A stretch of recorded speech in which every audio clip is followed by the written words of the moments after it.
মধ্যপ্রাচ্য উত্তেজনায় নতুন কূটনৈতিক উদ্যোগের আভাস। যুদ্ধবন্ধ নিয়ে ইরানের প্রস্তাব গভীরভাবে পর্যালোচনা করছেন ট্রাম্প। শিগগিরই আসতে পারে সিদ্ধান্ত। যুদ্ধ নিয়ে এবার ইরানের উদ্দেশ্যে ফ্রান্সের নতুন বার্তা। তেহরানকে বড় ধরনের ছাড় দেওয়ার আহ্বান। জাতিসংঘ নিরাপত্তা পরিষদে পররাষ্ট্রমন্ত্রীর বার্তা। রাশিয়ায় আরাকচি পুতিনের বৈঠক। তেহরান মস্কো কৌশলগত সম্পর্ক অব্যাহত রাখার প্রতিশ্রুতি। সমর্থনের জন্য রুশ প্রেসিডেন্টকে আরাকচির কৃতজ্ঞতা। হোয়াইট হাউসের হামলার প্রধান লক্ষ্যবস্তু ছিলেন ট্রাম্প। আদালতে ফেডারেল কর্তৃপক্ষের অভিযোগ প্রমাণিত হলে হতে পারে যাবজ্জীবন। আল জাজিরার প্রতিবেদন। যুদ্ধবিরতি লঙ্ঘন করে ফের উত্তপ্ত পাকিস্তান আফগানিস্তান সীমান্ত। পাল্টাপাল্টি হামলার জন্য একে অপরকে দুষছে দুই দেশ। ঘটেছে হতাহতের ঘটনাও।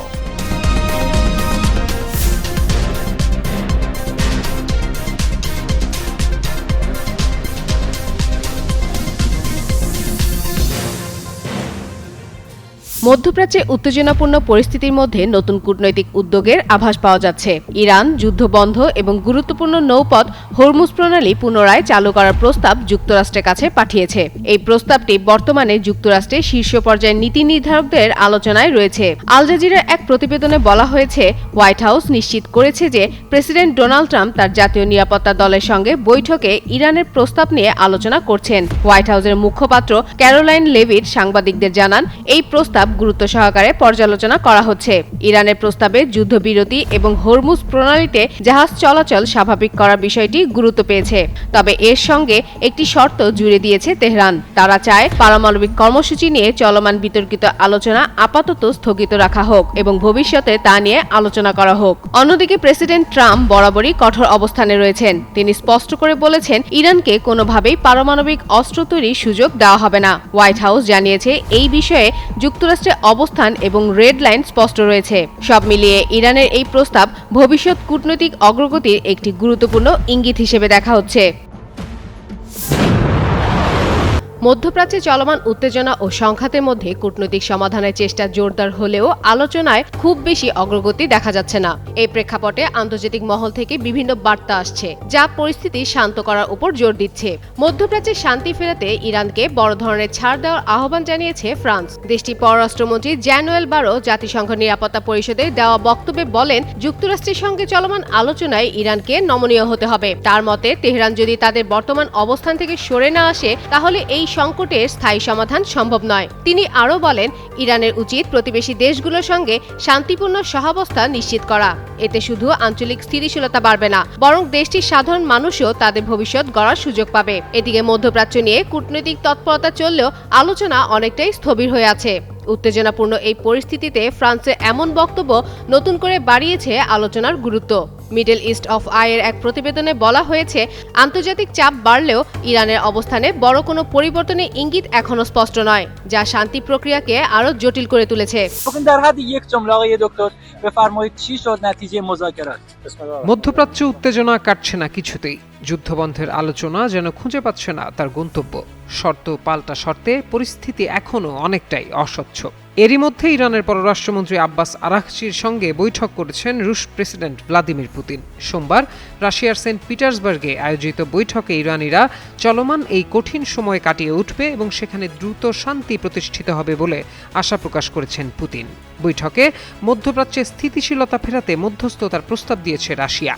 রুশ রাষ্ট্রীয় সংবাদ মাধ্যমের খবরে বলা হয়, আরাকচিকে পুতিন বলেছেন, রাশিয়ার পক্ষ থেকে এমন সবকিছুই করা হবে যাতে ইরানের সকল মানুষের স্বার্থ রক্ষা করে দ্রুততম সময়ের মধ্যে শান্তি নিশ্চিত করা যায়। একই সঙ্গে তিনি বলেছেন, মস্কো তেহরানের সঙ্গে কৌশলগত সম্পর্ক অব্যাহত রাখতে চায়। এদিকে ইরানের রাষ্ট্রায়ত্ত বার্তা সংস্থা RIA এর প্রতিবেদনে বলা হয়েছে, প্রেসিডেন্ট পুতিনকে আরাকচি বলেছেন, রাশিয়া ও ইরানের মধ্যকার সম্পর্ক আরও জোরদার করতে হবে। পাশাপাশি তেহরানের প্রতি মস্কোর সমর্থনের জন্য পুতিনকে ধন্যবাদ জানান আরাকচি।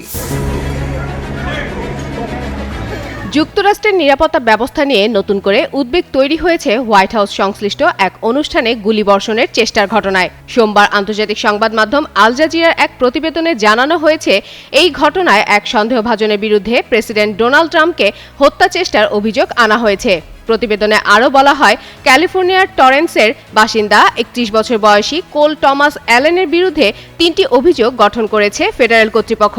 এর মধ্যে আগ্নেয়াস্ত্র সংক্রান্ত অভিযোগও রয়েছে। দোষী প্রমাণিত হলে তার সর্বোচ্চ শাস্তি হতে পারে যাবজ্জীবন কারাদণ্ড। ঘটনার 2 দিন পর তাকে ওয়াশিংটন ডিসির একটি ফেডারেল আদালতে হাজির করা হয়। প্রসিকিউটরের দাবি, হোয়াইট হাউস করেসপন্ডেন্ট অ্যাসোসিয়েশনের বার্ষিক ডিনারে হামলার পরিকল্পনা ছিল, যেখানে সাংবাদিক ও শীর্ষ রাজনীতিবিদরা উপস্থিত থাকেন। আইন শৃঙ্খলা বাহিনী তার কাছ থেকে একটি সেমি অটোমেটিক পিস্তল, একটি শটগান এবং 3টি ছুরি উদ্ধার করেছে। তদন্তে আরও জানা গেছে, এলেন লস অ্যাঞ্জেলস এলাকা থেকে ট্রেনে করে শিকাগো হয়ে ওয়াশিংটনে পৌঁছান এবং অনুষ্ঠানের আগের দিন একটি হোটেলে অবস্থান নেন। আদালত তাকে আপাতত আটক রাখার নির্দেশ দিয়েছে। আল জাজিরার প্রতিবেদনে বলা হয়েছে, 2024 সালের পর থেকে ট্রাম্পের বিরুদ্ধে এটি তৃতীয়বারের মতো হত্যা চেষ্টা হিসেবে বিবেচিত হচ্ছে, যা দেশটির রাজনৈতিক পরিস্থিতি নিয়ে নতুন করে আলোচনা সৃষ্টি করেছে।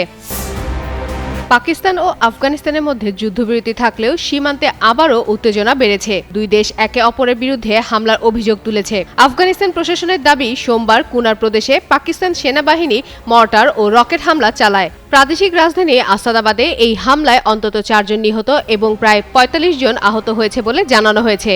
আহতদের মধ্যে শিক্ষার্থী, নারী ও শিশুও রয়েছে।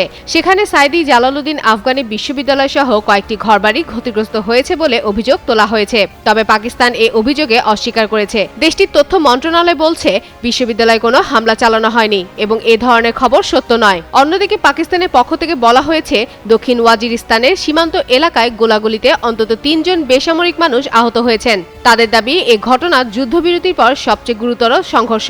গত মার্চে কয়েক সপ্তাহের সংঘাতের পর 2 দেশ যুদ্ধবিরতিতে সম্মত হয়েছিল, কিন্তু নতুন করে এসব অভিযোগে সেই যুদ্ধবিরতি নিয়ে অনিশ্চয়তা তৈরি হয়েছে।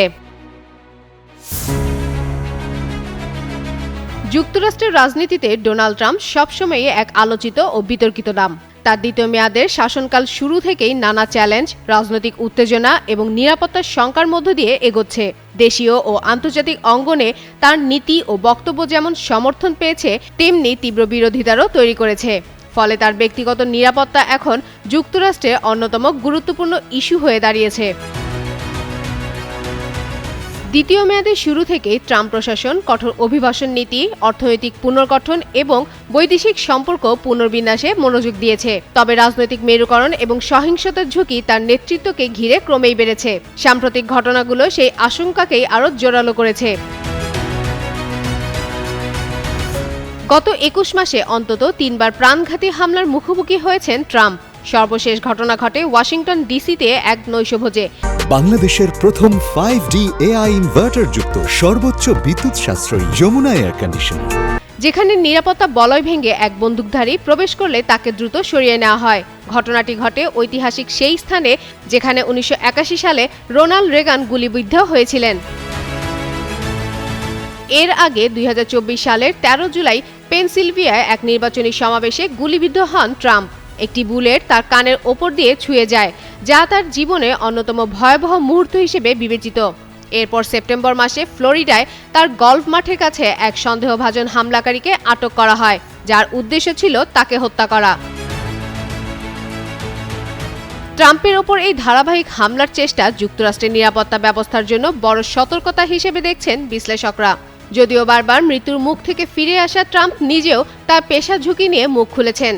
শনিবার তিনি স্পষ্টভাবে বলেছেন, এর চেয়েও বিপজ্জনক আর কোনো পেশা হতে পারে কিনা তা আমি কল্পনাও করতে পারি না। প্রতিটি হামলাই যেন মার্কিন ইতিহাসে এক নতুন নিরাপত্তা সংকট তৈরি করছে। এসব হুমকির মুখেও ট্রাম্পের আত্মবিশ্বাস এবং রাজনীতিতে টিকে থাকার লড়াই এখন তিনি নিজেই প্রচার করেছেন। ফাতেমা ফাতেহ জান, যুগান্তর নিউজ। যুদ্ধবন্ধে পাকিস্তানের ইসলামাবাদে ইরান যুক্তরাষ্ট্র আলোচনা ব্যর্থ হওয়ার মূল কারণ জানিয়েছেন ইরানের পররাষ্ট্রমন্ত্রী আব্বাস আরাকচি। তিনি বলেন, যুক্তরাষ্ট্রের অবস্থান ও অতিরিক্ত দাবির কারণে অগ্রগতি সত্ত্বেও আগের দফার আলোচনা লক্ষ্য অর্জনে ব্যর্থ হয়েছে। আজ সোমবার রাশিয়ার সেন্ট পিটার্সবার্গে পৌঁছানোর পর ইরানের শীর্ষ কূটনীতিক এই মন্তব্য করেন। এখানেই রুশ প্রেসিডেন্ট ভ্লাদিমির পুতিনের সঙ্গে আব্বাস আরাকচির বৈঠক করার কথা রয়েছে। এদিকে ইরানের পররাষ্ট্রমন্ত্রী আব্বাস আরাকচির পাকিস্তান সফর কোনো অগ্রগতি ছাড়াই শেষ হওয়ার পর আলোচনা নিয়ে সংকট আরও গভীর হয়েছে। কূটনৈতিক প্রক্রিয়া এখন পুরোপুরি থমকে আছে। পারমাণবিক ইস্যুতে কতটা ছাড় দেওয়া যাবে তা নিয়ে ইরানের নেতৃত্বের ভেতরেই মতভেদ তৈরি হয়েছে। ইরানের নতুন প্রস্তাবে এই জটিল বিষয়টিকে আপাতত এক পাশে সরিয়ে রেখে দ্রুত একটি চুক্তিতে পৌঁছানোর পথ খোঁজা হয়েছে। তবে সংকট সমাধানে নতুন প্রস্তাব দিয়েছে ইরান। একজন মার্কিন কর্মকর্তার দিয়ে বার্তা সংস্থা এএফপি জানায়, পারমাণবিক আলোচনা আপাতত মুলতুবি রেখে হরমুজ প্রণালী খুলে দেওয়া এবং চলমান যুদ্ধ শেষ করতে নতুন একটি প্রস্তাব যুক্তরাষ্ট্রের কাছে পাঠিয়েছে ইরান। হোয়াইট হাউস প্রস্তাবটি পেয়েছে, তবে যুক্তরাষ্ট্র এটি বিবেচনায় নিতে রাজি কিনা তা এখনো স্পষ্ট নয়। হোয়াইট হাউসের মুখপাত্র অলিভিয়া ওয়েলস এক্সিওসকে বলেন, এগুলো স্পর্শকাতর কূটনৈতিক আলোচনা এবং যুক্তরাষ্ট্র সংবাদ মাধ্যমের মাধ্যমে আলোচনা করে না। প্রেসিডেন্ট যেমনটা বলেছেন, যুক্তরাষ্ট্রের হাতে সব তাস আছে এবং আমরা কেবল এমন চুক্তিতেই সই করব যা মার্কিন জনগণকে সর্বোচ্চ সুরক্ষা দেবে। ইরানকে কখনো পারমাণবিক অস্ত্র তৈরির সুযোগ দেওয়া হবে না।